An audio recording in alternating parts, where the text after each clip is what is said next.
Hi, so I'm Oscar Clark. I'm Chief Strategy Officer here at Fundamentally Games, and I'm delighted to have you join us to have our game design analyst, Glyn, who I'm sure will turn on his camera in a second, is going to talk to us about perfect game balance, asking questions about what balance is, why we're so obsessed with it, and what the fundamental risks and associated consequences are if we pursue it too far.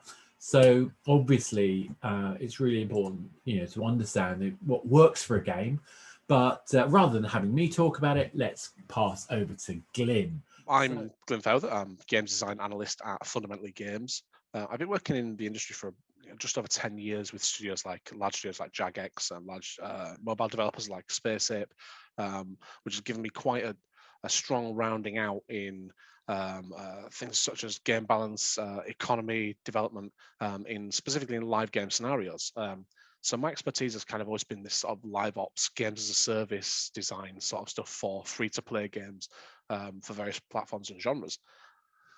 Live ops and games as a service is what Fundamentally Games specialize in, and my focus within this is sort of working with studios and helping them bring their games to life, like either through sort of webinars, workshops, hands-on design work, reviews of their products, looking at whether or not they're ready to sort of go live with their game, sort of readiness analysis and things like that. And that's what I do sort of as a day-to-day.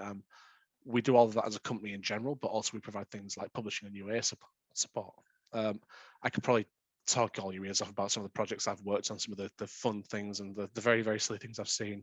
But I think if I don't, this will go a lot faster for you all. And hopefully this gives you a slice of an insight into who I am. Are you ready for me to roll straight into it, Oscar? Absolutely, just go for it. Fantastic, right, cool. So, kicking it off then. Balance 101, right? So this is going to just start with an overview about how we look at balance, sort of in a holistic way as designers, and then I'll get into some sort of problems that I think we have with balance approach, and then some solutions to them. So starting off, if we talk about balance as a concept, so we love to toss around the word balance. And designers, developers, product, marketing, everyone in the stack has their own kind of belief that they know what balance is. And even players, they know what balance is, they know what they're looking for when they say balance. And we can talk about it within the context of individual games or projects and say balance and have this sort of instinctive built-in knowledge of what we think that means. But do we get it? I don't know. Sometimes yes, but let's sort of talk about the definitions of it, right? So like balance as a concept is pretty simple. The go-to image in your head is the sort of the set of scales with two objects either side, and you look and see if they accomplish an equilibrium or sort of an equipoise. If you achieve that, hey, those items are balanced, and that's balance in the context of equality of mass. Balance has plenty of other meanings in real world and in games dev. Like there are sort of physical meanings like this idea of mass. There are pseudo ones, emotional meanings, and it's all very multifaceted and dependent on context, which makes it super subjective. The biggest factor in its subjectivity is the audience, because preference and perception weigh very heavily on whether or not something can be considered balance.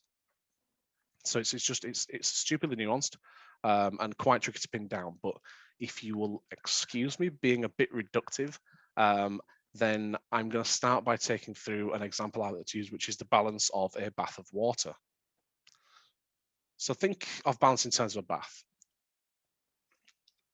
You can imagine it in your mind, and you know that the taps are adding water and the sinks are taking water away. Imagine you're in a bath, but now you have no plug. Your challenge is to try and get a full bath.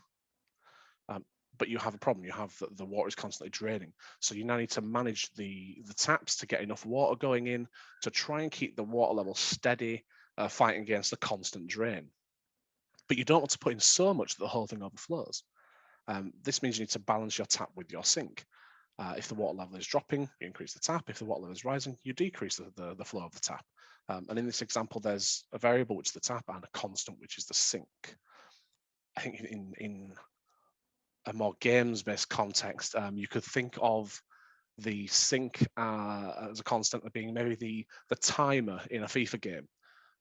When you want to balance a FIFA game, the thing you don't balance is the timer, because the timer has a standard fixed constant, which is a game of football is 90 minutes, two halves of 45 minutes, with overtime based on injuries. And that's a format you can't mess with. So you can't balance that. You wouldn't make the game of FIFA 76 minutes to make a more balanced experience for players. There are other things to play with. Balancing a bath is, coming back to that example, is actually slightly more complicated than water levels, because you've also got to think of things like temperature, right? If you're thinking about two taps, you're up to two variables. What's the ratio of hot and cold you need to put in? Whilst still trying not to overflow or drop the level too much. Then you've got to start thinking about the fact that cold dilutes hot. So do you now need to modulate how much hot or cold you're putting in? And what if the player, or in this case, the person who's going to get in the bath, perceives a balanced bath to be very hot? What if our opinion is very different to that? What if we think a balanced bath is, nice, even 32 degrees? What if some players are very good at messing with the taps after they've got in the bath? Or what if they've figured out they can just stick their foot in the hole and make the whole thing overflow?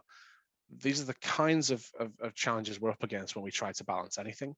And that's my best reductive way to introduce the concept of balance. I'd also like to introduce the concept of imbalance quickly. Hot dog economy is a great example of manufactured imbalance. When you want to cook some hot dogs, the two main things you need are the dogs and the buns. Problem is, the dogs are sold in packs of 8, or jars of 8, or cans of 8, and the buns are sold in packs of 6. So every time you buy one pack of each, you end up with 6 complete hot dogs and 2 leftover sausages. In fact, unless you're going to optimize and serve 30 hot dogs, you cannot get around it. If you had fun working that out, though, did the hot dog economy just provide you with gameplay? I could tell you it's an international conspiracy against consumers to deliberately force them to either waste dogs or buy more buns than they need. It is that. But what I'd rather tell you is that it's a really great model for creating engaging hooks in game economies and balancing, because these kinds of imbalances encourage players to optimize the way that they play so that they get the most out of their time. But before you start balancing, there's probably a few things you should ask yourself. Who are you balancing for? Of all the vectors to consider, the player experience should be at the front of your mind as a designer or a developer. It's very easy and often a mistake to design a game for yourself. This is what we should always be reminding ourselves of, is that if I design a game for me, it's probably only going to be good for me. So balancing for ourselves would be silly. Coming back to the bath metaphor, we can look at it objectively. The balance of water in a bath objectively is that the bath is not empty, not overflowing, not too cold, and not too hot. So if the bath is full enough for a person to get in without causing an overflow, and the temperature is warm enough to be comfortable, is the bath balanced? Answer depends on who the bath's for, right? So my wife likes a hot bath, so pretty much full to the brim, about 44 degrees or 112 F if you're not doing things in degrees C. Candles mandatory. And if the bath is too cold, the balance of hot and cold wasn't correct for my wife. The same bath would not be balanced for my child. He would get in that bath and scold, but he would love how deep it was if the temperature was better, because he could go underwater. What we're introducing here is this concept, there's subjective context to balance that's created by the audience. This is important to consider when you're balancing your game, because different players will have very different expectations and opinions on what it means for your game to be balanced, and with pretty great variance. Knowing that your audience allows you to mitigate this to an extent, but having a kind of player in mind when you balance is really, really helpful. I think the second question is probably, why are you balancing, right? So you're very familiar with your game. You know the audience really well. Your community teams come back to you, or you've interacted with them directly, and you know what they're calling out for. You know what the guys on the marketing team want. And if there is a problem with balancing the game, by now you have probably come up with a solution for it. and you have the chance to delight the people you're trying to solve this for. But should you? And this is my favorite question: is should you do this balancing? Like, what is the impetus for this change, right? Because good balancing isn't just a concept in development; it's a concept with the players. And this is why I keep coming back to this idea of the players and their perception, right? So you might have been told by all your players that there's a horrible balancing issue in the game. Oh, balance, balance, balance. This game is unbalanced. Something needs to be buffed or something needs to be nerfed, right? As a designer or developer or QA, your first step is to sit down and work out, based on the sentiment, why do my players feel this way? What are the symptoms of the problem? What's the root cause? And while we sort of always can fall back on the customer is always right mentality, there's the other side of this, which is customers don't always know what they want until you give it to them. And I think that's attributable to Steve Jobs and Apple. Love them or hate them. None of my business. But the important thing is to investigate before you act, because sweeping changes and knee-jerk actions with the balance of your game has the potential to rob you of other things. And the thing that I'm always most scared of it robbing me of is fun, because imbalance can be fun. If there's a KPI that's being affected, and someone's really coming down you about it, you've got to keep your cool. You've got to think it through. Even do nothing, because, as I say, imbalance is okay. In fact, imbalance is gameplay. Now, I'm not going to write a love letter to imbalance. I'm not a champion of imbalance. Balanced games are inherently fun, but imbalanced games are inherently fun. It all depends, again, on this idea of the context of the balance and the player perception, the player experience. Street Fighter games and fighting games in general are often held up as really, really, really tight examples of good game balancing, and sometimes bad game balancing, with characters regularly sort of flip-flopping up and down the tier lists based on dominant metas and strategies.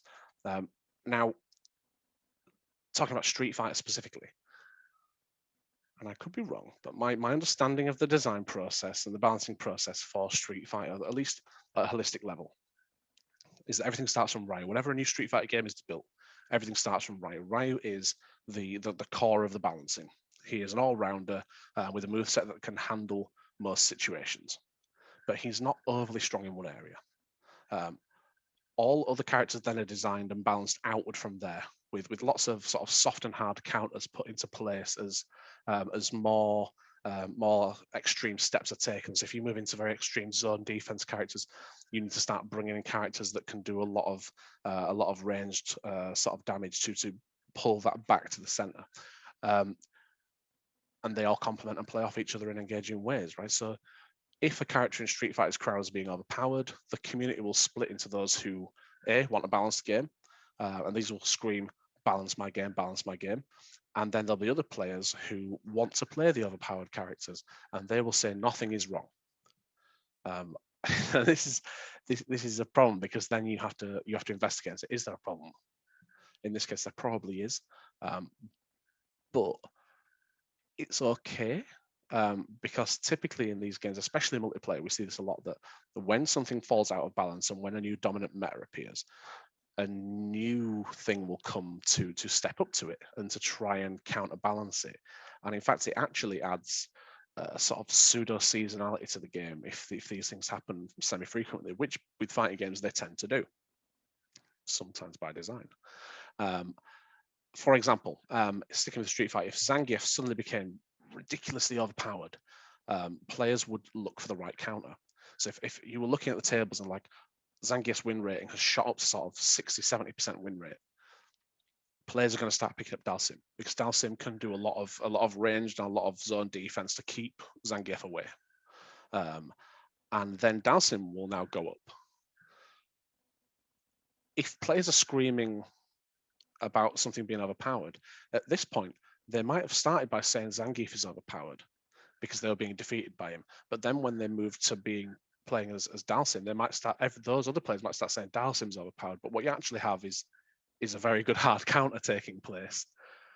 and you've really got to dig deep and investigate before you make any changes, because actually the thing you might overlook is that the players are having a lot of fun while this is all going on. There's some disenfranchisement, some sort of not what's the right for friction, but we see time and time again that friction can be really good for retention and for player satisfaction, because it's no one wants to win all the time. I mean, some people do, but most players do not, because there's no enjoyment, there's no challenge, and challenge we know is a huge pillar in the fun in games. This all rounds up to what I'm going to talk to you and what this subject was started after, which is this idea of perfect game balance, or as I would call it, the Thanos Fallacy. I'm coining that term, it's my term. You can use it. The Thanos Fallacy is basically the concept that this game is perfectly balanced, as all things should be. And that's coming from the guy with the most overpowered weapon in the game. The desire to balance the game is pretty straight and noble. I get it. You want your players to have the best, wickedest time possible, be able to interact with all the systems, all the game loops that you have, that you've sort of sat there so lovingly designing, coding, and building for them. You want to remove barriers to enjoyment. You want to know that players are just super delighted and stay in the game for as long as possible. And through that means no player should feel pain or suffer, and everyone should exist in a state of plenty where all players are equal, and even the most skillful player in the world cannot upend this perfect equilibrium that you've created. Fair enough, but at what cost? I'll give you some examples of the kind of cost. So World of Warcraft fell to the Thanos Fallacy. World of Warcraft wanted to create a ridiculously super inclusive and balanced game where PvP and PvE players could coexist in sort of progression and skill harmony, and players could play any class or race they wanted without having to feel like they'd picked the wrong one or be envious of other players' abilities. This started with tuning passes back in 2007 in Burning Crusade, when they introduced the arena system and started changing PvE abilities and things to be less powerful in arena. To do that, they had to make them less powerful in PvE, which was not great. But this pattern continued to make it as sort of as casual and as friendly as possible. After 15 years of doing this and often just taking at face value sort of complaints from players, what they've actually accomplished is class homogeneity. So that's the cost for them, the cost of having this balanced PvE and PvP thing where everyone is happy with the choice they've made. Even though it takes 14 hours to level a new character, is class homogeneity. So which in an RPG is sad. Like class fantasy is gone. Another example, Halo 4. Halo 4, and this is a great sound. It's my soundbite. Halo 4 was the most balanced multiplayer Halo iteration. It was so balanced that the winner was determined by who shot the first person in the head 5 times. It was perfectly balanced. The cost, they dumped the power pyramid. The power pyramid, which was the most fun thing in multiplayer shooting up until that point, which was where players would fight over better weapons, to suddenly be overpowered only to die, and then someone else would go and you would sort of fight your way up to the top and get this cool weapon, or players would jump in warthogs and experiment with vehicles and do jumps and things. All the fun stuff, gone. I need to shoot you in the head before you shoot me in the head 5 times. Flip side of that, Team Fortress 2. Team Fortress 2 is a game that is as balanced as it is imbalanced. And what I mean by that is that a lot of work's gone into balancing it, but not the sacrifice of ruining any of the fun things that are in balance, because Team Fortress 2 and Valve, they take a lot of pleasure in sort of singing the praises of the broken parts of their game. Like they really, really hype it up. They celebrate their weaknesses, kind of like their features.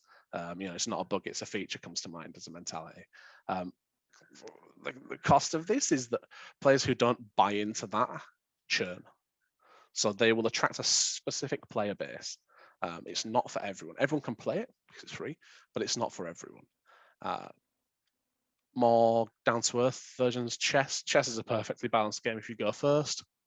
I know it's a low blow, but it's sadly true. And then there's rock, paper, scissors, which is a perfectly balanced game in a diagram. in reality less perfectly balanced. Rock paper scissors has a well-known formula, because people are not good at being random. Winning is as simple as throwing the move that would beat the move that last won, if you can follow that. So the move that would beat the move that last won. So if I won with rock, on the next round, you would want to throw paper, because I'm probably going to use rock again, because I think that using the rock again is more random than changing to scissors or paper. A flawed psychology, but this is our problem. You can use the psychology to improve your chances of winning as well with rock, because people tend to go for rock the most if they think they're tough, or a lot of other people go for scissors if they think they're very clever, or paper if they're more sort of docile. And that means statistically going for paper first, which is the least likely first pick, is the most likely to win, because rock is the most chosen first hand. And we've seen this statistically. There's good data on this. But you are the designer of rock, paper, scissors. And now players are blasting you on Twitter, telling you that the roughly 2,000-year-old game that you've designed has terribly imbalances and bugs. They say that rock is overpowered and needs to be nerfed. You check the data. Rock has a disproportionate win rate compared to the two options. Does this mean you should balance it? Because rock is winning the most. If you understand the game, then you know that it's only winning the most because of the psychology, which is the sort of context or the player perception. So no, possibly don't balance it. But this is where we are. This is the fallacy. It's this concept that because something is not perfectly balanced in every single way, as it should be, that it's somehow out of balance. But there's so many factors and so many lenses you have to go through to really establish if it is. How do we avoid it? And this is what we come to now. I think this is the sort of the most important part of the webinar, other than the Q&A, which is fantastic. 5 top tips to avoid the Thanos fallacy. 1, I recommend that you focus on the perception of balance. What matters here is that player experience and engagement, and the perception of the mechanic balance is more important than the absolute adherence to the principles of balancing. So in another way of saying that the perception of balance is not always static, right? So as players develop, their perception changes. So where the balance is a different part of the journey, you need to make sure that at each part of the journey, the balance is about right. Or if it's not, that you consider the context of the journey in establishing whether the balance is right. We can talk about this a little bit, possibly in Q&A, about the concept of Nash equilibrium, which is something that I know is quite interesting to people. But effectively, we want players to feel challenged and rewarded, and sometimes frustrated. And perfect balance won't always get you all of those. In like a Forex game, it's very important that all your civilizations have the potential to win, because you wouldn't want a civilization just to be rubbish. That doesn't make no sense. But that doesn't mean you have to deliver homogeneity like you've ended up with in sort of the games like World of Warcraft, right? So you can add units that have great abilities, great strengths, that are either balanced out by other units in opponent teams that counter them, or by really weak units and vulnerabilities within your own civilization team units. Completely redundant units, possibly at an early stage, that lead to really powerful ones at a late game stage. And as long as each civilization has a strength and a weakness, there's some form of balance there, and it's up to players really to find out whether or not it's perfect, or to give you that feedback. I mean, you get to points where civilizations can be dominant until they're countered. This is all to do with player expertise and player experience within the game. Like when they figure out that there's a counter to the way that the Mongols can sort of base rush quite early, they will counter it and they will use it, and then suddenly that overpowered civilization is left behind. This is balance. If everyone plays the flavor of the month Civ, this is balance, because they'll be doing a lot of mirror matches. But actually, if no one played it, then another Civ becomes the dominant one, and that's the short version, right? So like, what we want to balance really is consequence, right? So making a balanced game isn't the same as making a fun game. And if something is balanced in theory but not balanced in fun, that's where you need to start making changes, where these consequences of actions in games don't result in something enjoyable for a player, right? It's important to look at things like the sensation of trepidation and the sensation of solidity.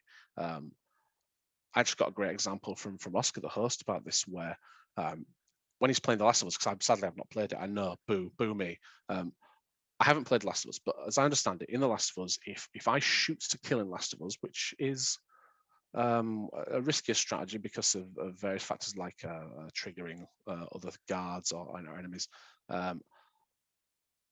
I get ammo, which is great because ammo is a capacity item and a sort of a consumable resource. So that's good. I do the thing, I get the reward. If I stealth kill, I don't get the reward. The stealth kill can be arguably easier or harder depending on what you're doing, but I would say the investment in performing a stealth kill is probably a lot harder than shooting. But I don't get a reward for it. I just carry on, which seems a bit damaged in terms of player experience. And I think the perception of enjoyment in that game would have been stronger if I got maybe ammo either way, perhaps a reduced amount. But something, because it might be that I was shooting to kill, didn't pick up some ammo, and now I'm out of ammo, and now I can only stealth kill. But I really like shooting, and getting back to shooting now is harder for me as a player, so I'm not going to enjoy the game as much. And that's perception. So point two I would suggest is leave some room for interpretation, right? So this is about the debate around the best strategy in your game, if there's a strategy to the game. The more debate there is, the more likely it is that the game is balanced. But more importantly, it's more likely that players care about the experience in the first place, because otherwise they wouldn't take the time to sit there and argue with each other. A great example, there was a talk by Wizards in 2011 at GDC where the basic premise is that everyone thinks that there's a perfect Magic Gathering strategy, but there are as many people with these strategies as there are variations of the strategy. And it's this crazy idea that there must be a strategy, and everyone knows it, but everyone's strategy is different. But it's the right strategy. But what Wizards will tell you is that there is no winning strategy. And this is echoed in games like Hearthstone, where there are like mechanically dominant strategies like Token Druid. But then there's always a hard counter, and there's a counter to the counter. And often in games, you'll see players put together, this is my last bit about this, is tier lists. This is about interpretation again. So tier lists, you'll see people put together tier lists for characters in games, or for weapons, or for the best places to build in Fortnite. And they're really helpful tools for the players who don't know much about the game. But they only apply in a vacuum, right? So like, unless you are the world's greatest Ryu player, it is highly likely that you will lose most of your matches. You will not achieve the win rate of the people who are proving that Ryu is rank 3 or top the third best character in Street Fighter V Champion Edition, right? You won't have the win rate they have, but you think you'll have it because you're playing the best character, or third best. Best is Kami, who is number 1, and then it's Rashid, and then Ken, I think, is like 18. But still, it's this idea of interpretation that someone out there is having this wonderful time looking at these statistics and putting together these lists of who is the best Street Fighter character. And that just shows that you've built something really good with your balance, that people care about that sort of thing. I think point 3 is imbalance to support purpose. And what we're doing is we're trying to spot the sense of purpose in the game. This goes back to hot dog economics. This kind of thinking applied to games and not just survival genre gives players way more autonomy and motivation to optimize the way that they play, which means they're investing themselves more into the game, which means they feel more strongly about it. They have bigger opinions. They'll tell people what's going on. They'll talk about it. It's great. Survival games, I know it's not just about survival games, but like scarcity. Scarcity is imbalanced. Can be balanced, but pretty much it is an imbalance to a player because they don't have an opulent quantity of items like ammo or herbs. Games like RPGs where they'll use very powerful, very rare items. Again, this is a type of scarcity, but it's more about a power hook rather than a capacity hook, or rare cards in CCG games. And this sort of thing, you can build flavor of the month balancing changes that will shift these things and mess with the meta a bit. And it's all very interesting because you will get more out of your players if they're not having the rug pulled, but sort of being nudged aside, going, oh, that's not quite the best thing anymore. That's not the best thing anymore. And this is where the players kind of expected to commit their time in a way that's imbalanced. And that can be fun as well. Like, for example, in Doom, core of the game is blasting demons, but there's some really cool bonuses if you don't blast demons and you go off exploring. But that isn't the core principle. People that pick up a Doom game go, I'm going to go find all the Doom bobbleheads. They go, I'm going to pick up a Doom, I'm going to listen to that soundtrack, and I'm going to smash demons and chainsaw things. But if you step outside of it, there's rewards for you. And that kind of thing gives that game a little more longevity and a little more imbalance in terms of the time commitment. Emergent properties. This is my number 4. So mechanics will almost always have unintended consequences that can make different actions and behaviors more interesting, especially if they're used in combination. And what I'm urging is that you lean into it instead of fighting it. Silly example, I like to play games in the Fallout series. I always play the same character on my first playthrough, which is my fun playthrough where I don't pay attention to anything, I just go have fun, and sort of try and follow the story quite loosely. And this is a character called Buffjet Bill. Buffjet Bill, if you know the series, you might be familiar with the concept of Buffjet. But basically, I grab a melee weapon, I make my character as ugly as possible because he's addicted to Buffjet. Buffjet is a drug in the game, a stimulant that you can in fact manufacture. And what it does is it gives you super strength and slow motion. So all of a sudden, my baseball bat is like hitting people with a truck, and I just go off and have a riot. And I love it. It's the first way I play through these games every time. And then I do the normal thing. I make a sniper and crawl through the entire game, risk free, just getting the story finished. Other emergent properties, speedrunning. So players have built their entire sort of lives around things where they'll play games and try and do them as fast as possible due to bugs that are in your games, like imbalances that are in your games. If you balance these out, you would not get this exposure, right? So it's like, there's some great examples of like Portal speedruns. The other day there was a brand new record set for speedrunning Portal. New people who've never played Portal before watched that speedrun and went, what's this game? I wasn't very old when this game came out. I'm going to give that a go. It looks like a really interesting puzzle. But speedrunning in general is super fun. Like, so great example, a Breath of the Wild. So you can finish Breath of the Wild in about 19 and a half minutes. You just need to do 3 things. You need to know where to clip the map. Plenty of YouTube videos. You need to use the whistle function, which is the whistle to get your horse Epona to come, because when you're whistling, for some reason you move faster.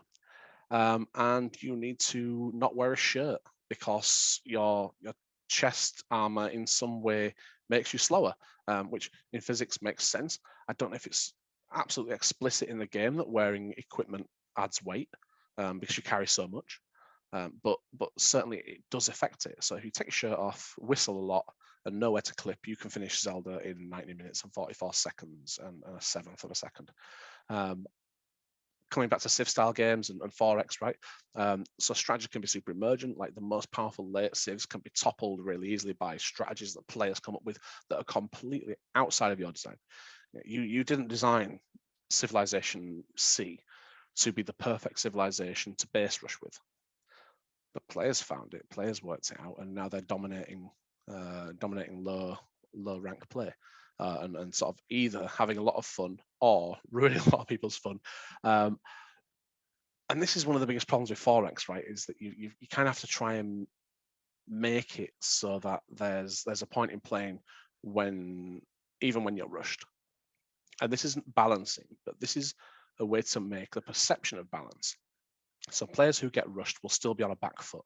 But if you've been wise enough to put in some sort of good comeback mechanic for civilizations that can be rushed, or penalties on civilizations that do rush, that in some way rushing is a good strategy but will have a consequence for them, you've got a balance. But you haven't killed anyone's fun in the process. You've just added fun to the game. I think that's really, really strong.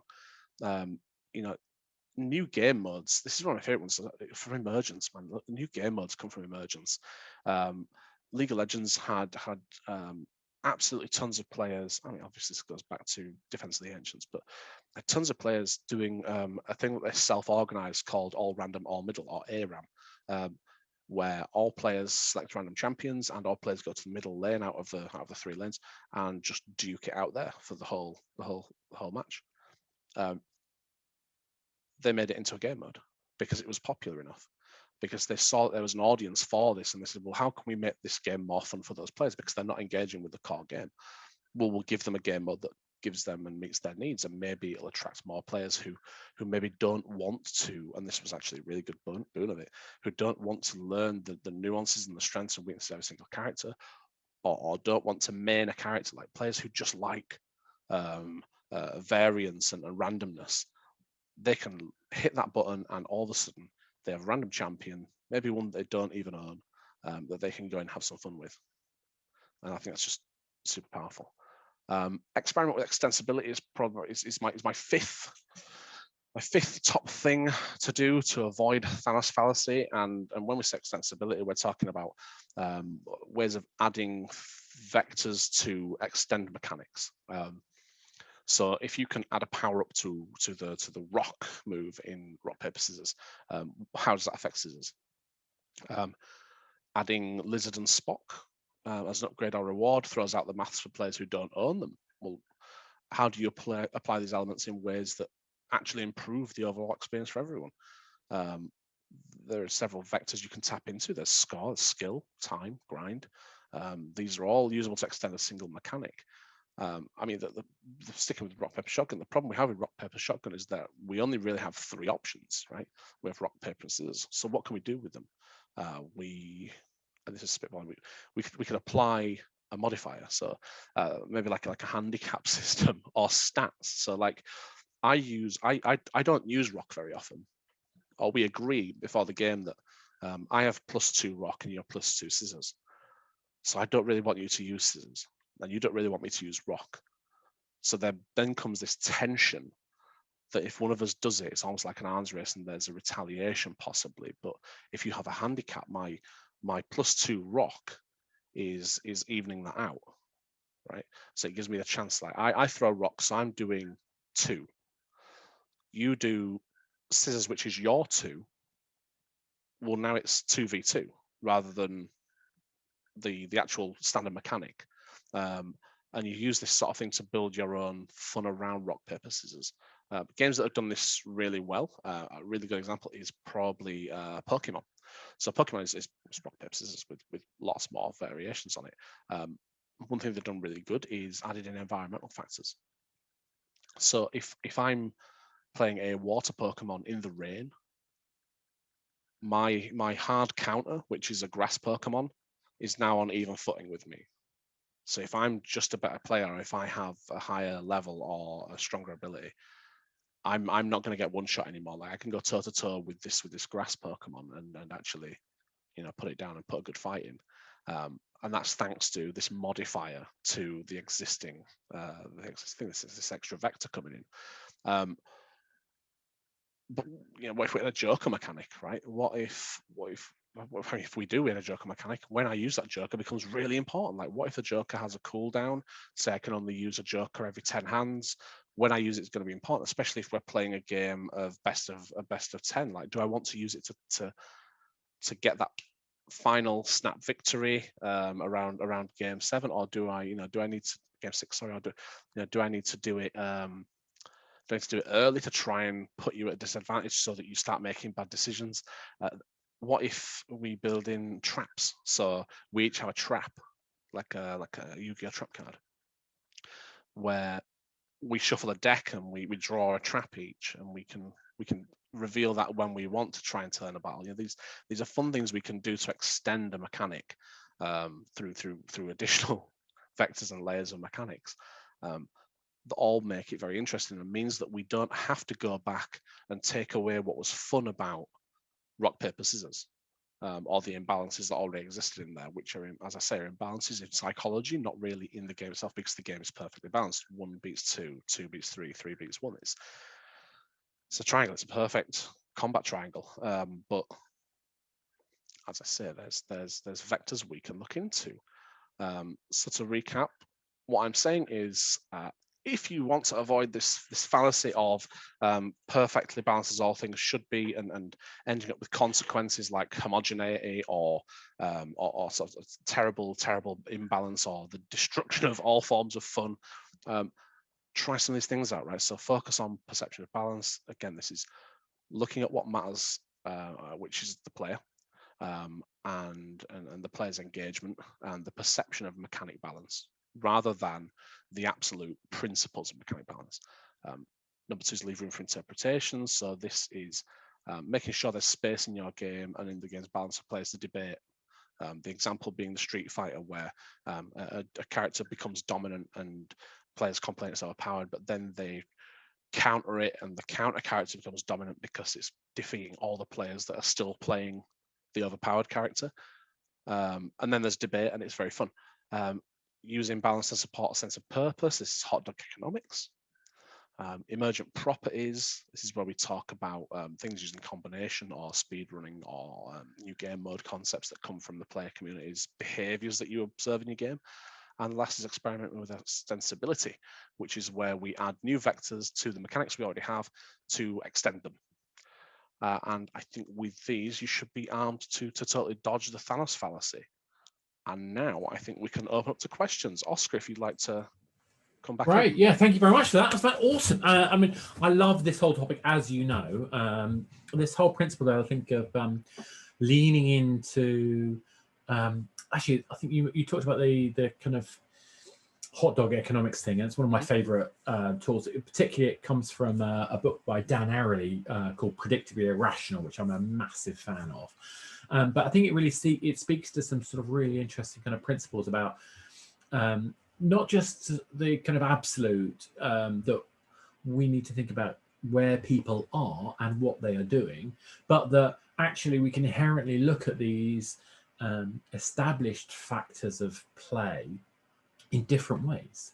So, we've got this mechanism where people are arguably exploiting the bread industry or vice versa, but actually there's something useful in there which inspires games like Fallout 76, where I've got to get my armor right, I've got to feed myself, I've got to build my base up, and then when I'm ready I can go out and do the next mission. That makes the next mission more fun because it was more difficult, because if I didn't do all those other things it'd be too difficult, and now I've had to do these challenges. So is there any kind of like wider, are there other sort of areas like that you think are worth exploring? Yeah, I think there are tons. I mean, I'm into all of this, right? So I love the hot dog principle. I love the extensibility thing. I'm trying to think of a good way to expand on what you've just said. Sorry, I dumped you in on that one.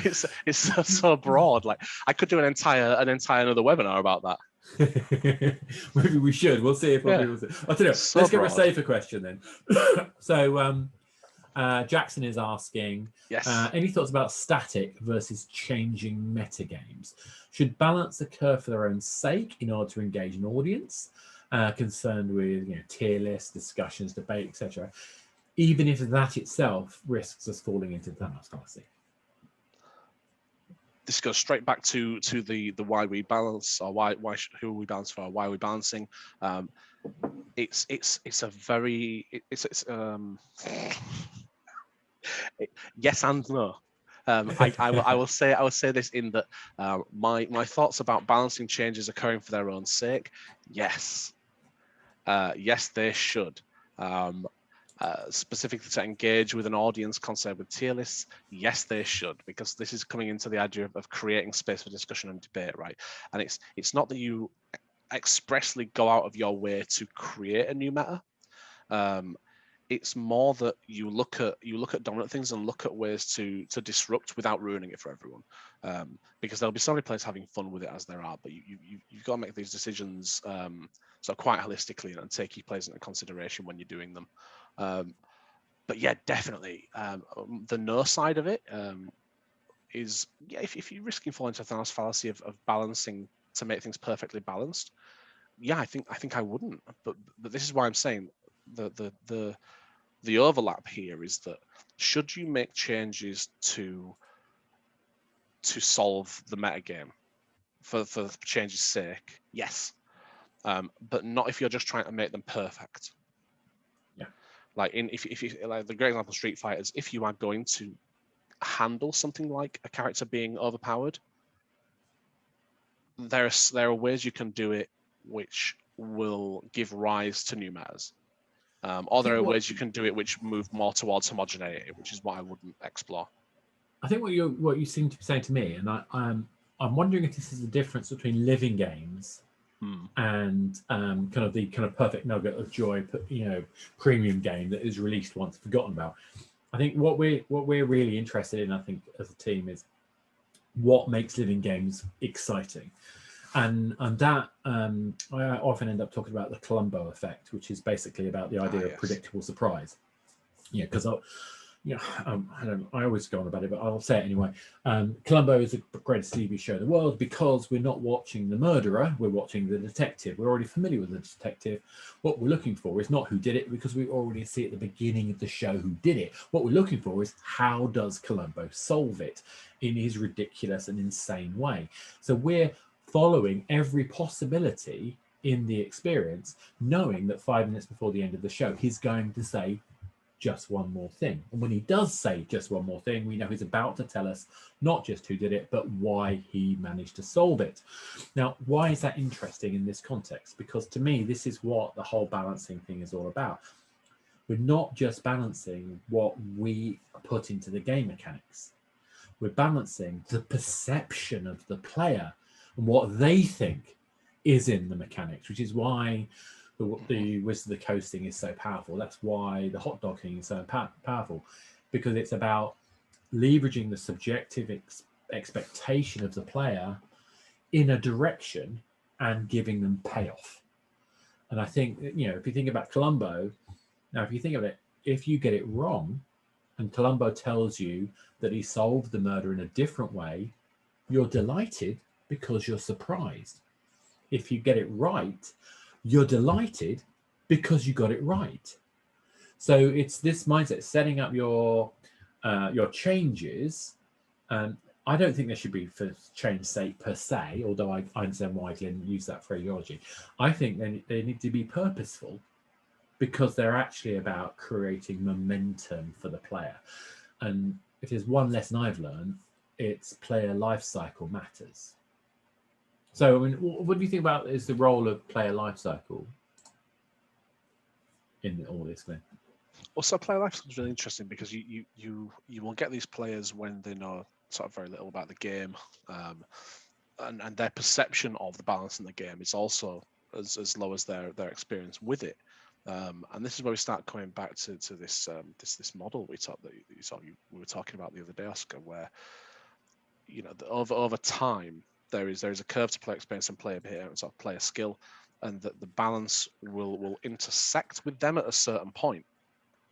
And if that balance is good, they'll be happy, and if it's not, then they'll either continue or regress and keep moving until they meet equilibriums where they get more overlaps in the balance. For example, of Street Fighter games, there is balance at low levels because of low levels of competition, because players don't know all the move sets, they're not counting frames, they don't know the metas, the strengths, the strategies.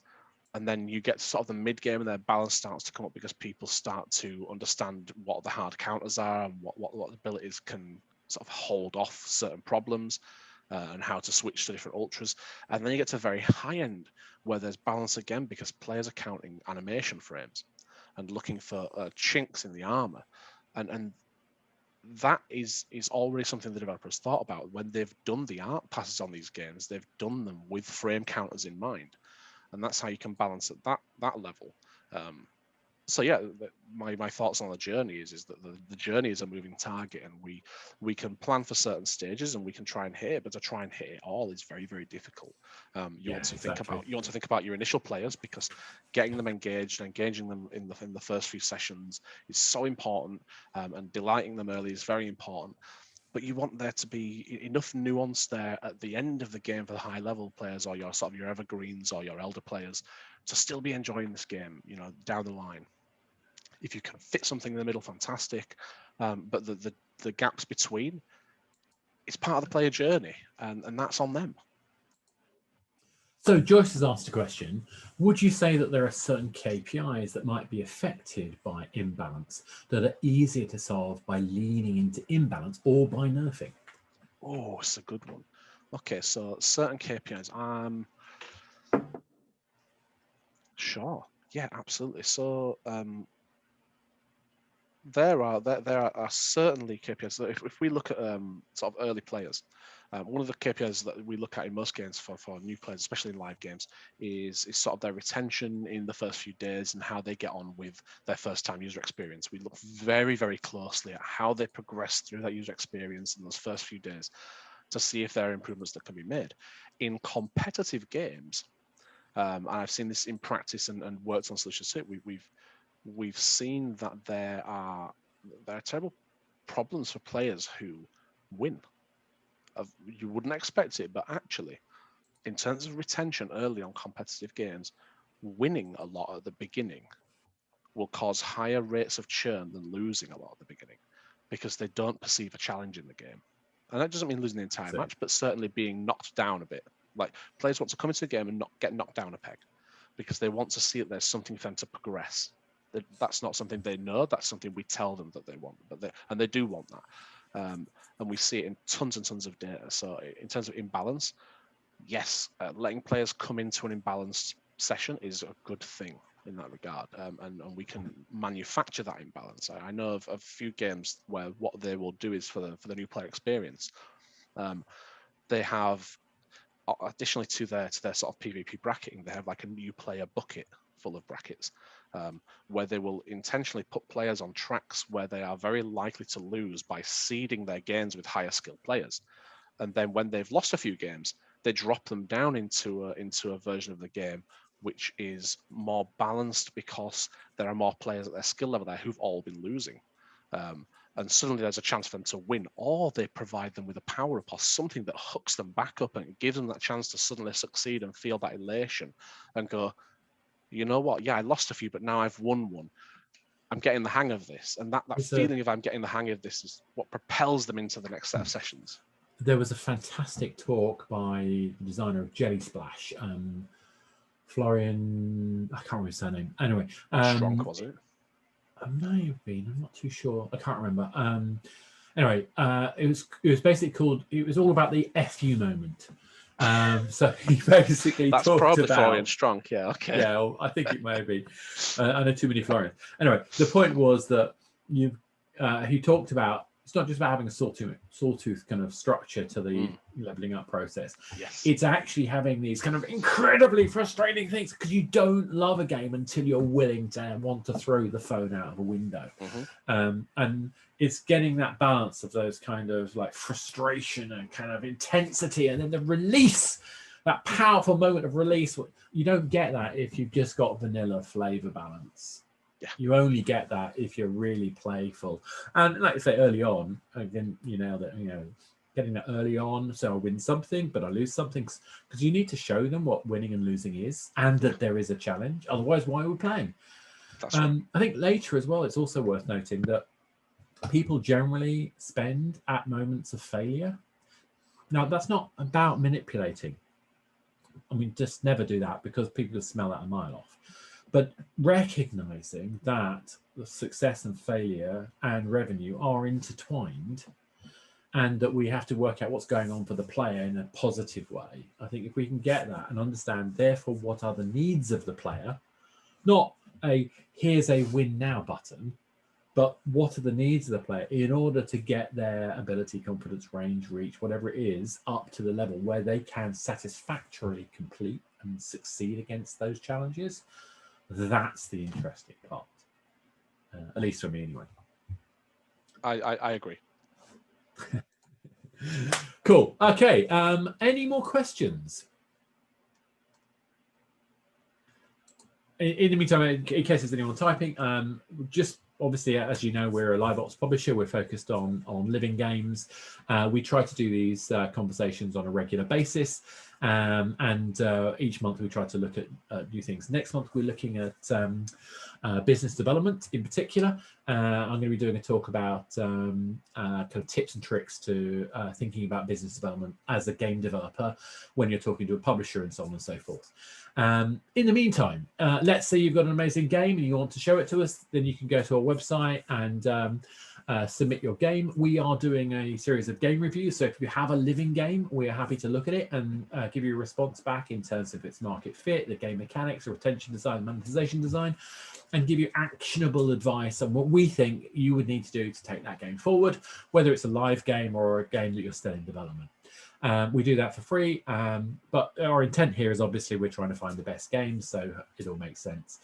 In addition, we also have a number of resources on our website, in particular the financer list. So if you want to see who's investing in games right now, there's a list of financiers, and we're always interested if you find other people who aren't on that list, because we're trying to keep that up to date on an ongoing basis.